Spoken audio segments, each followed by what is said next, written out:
Um novo estudo, agora de novembro, mostrou que medicações para o TDAH podem aumentar o risco de doenças cardiovasculares. Mas antes de você parar de usar a medicação, a gente tem que avaliar bem isso. Eu sou Adriano Medeiros, neurologista que trata muitas pessoas com TDAH. Eu também tenho bastante experiência com essas medicações e eu estou aqui para analisar esses resultados e te explicar direitinho o que isso quer dizer. Este estudo ele foi feito na Suécia, com o Registro Nacional dos Pacientes de lá e o Registro Nacional da Dispensação de Medicações, com dados de 14 anos. E a pergunta era, usar as medicações do TDAH por vários anos aumenta o risco cardiovascular?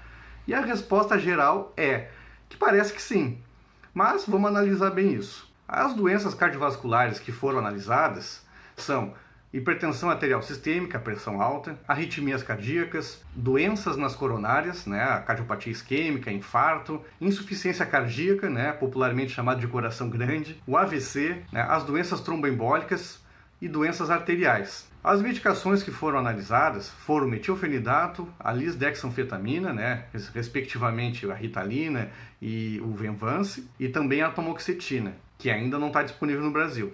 Então, o resultado é que sim, possivelmente essas medicações aumentam o risco de pressão arterial aumentada, a hipertensão arterial sistêmica e doenças arteriais, mas não do resto.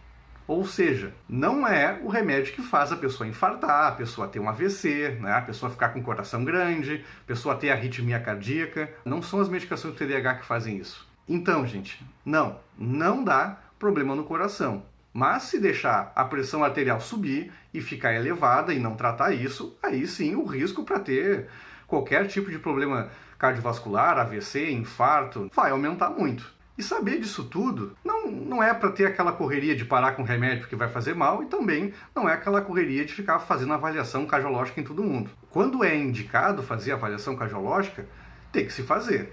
E não só fazer antes da medicação, mas também fazer durante, periodicamente. Uma coisa bem simples, medir a pressão arterial, medir a frequência cardíaca.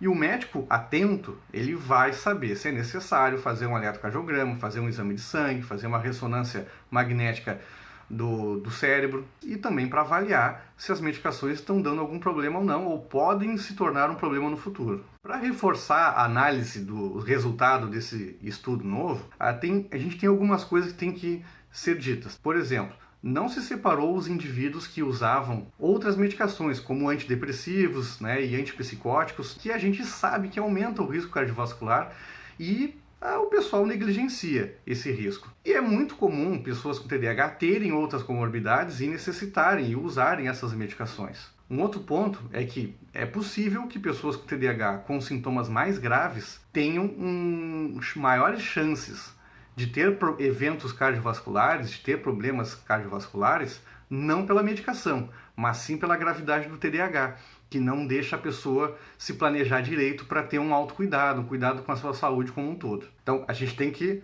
ter ideia, tem que saber dessas ponderações. Falando de coisas já bem estabelecidas, a gente sabe que arritmias fatais, como QT longo, elas não são pioradas, elas não têm o risco aumentado de acontecer com os psicoestimulantes, por exemplo. A gente sabe também que tem que ajustar a arritmia cardíaca em quem já tem antes de tratar o TDAH. A gente também sabe que pessoas que têm um risco familiar de doença cardíaca tem que avaliar também e ficar sempre procurando isso. Pessoas com TDAH, a gente também sabe que mesmo cedo na vida, tem maior chance de problemas cardíacos congênitos, ou seja, já nascerem com um problema no coração, problemas cardiovasculares. Então não é a culpa do TDAH, é a culpa da genética. A gente também sabe que a apneia obstrutiva do sono é uma doença que é mais comum em pessoas que têm TDAH do que pessoas que não têm TDAH.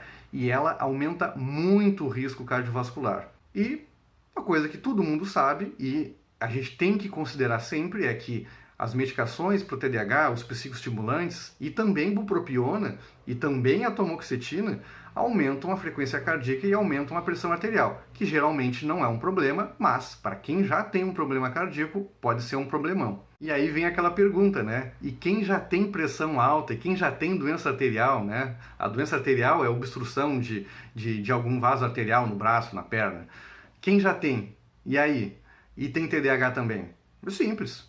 É identificar a gravidade que essa doença cardiovascular que a pessoa tem e compensar elas muito bem compensadas, porque não faz sentido não tratar o TDAH. Sempre tem uma forma melhor de se fazer isso. Então procure um médico que vai poder analisar direitinho essas questões todas e te dar as opções das melhores formas de tratar essas várias doenças juntos, tendo qualidade de vida com segurança. Ainda tem medo das medicações para o TDAH? Deixa um comentário aqui para eu poder te responder.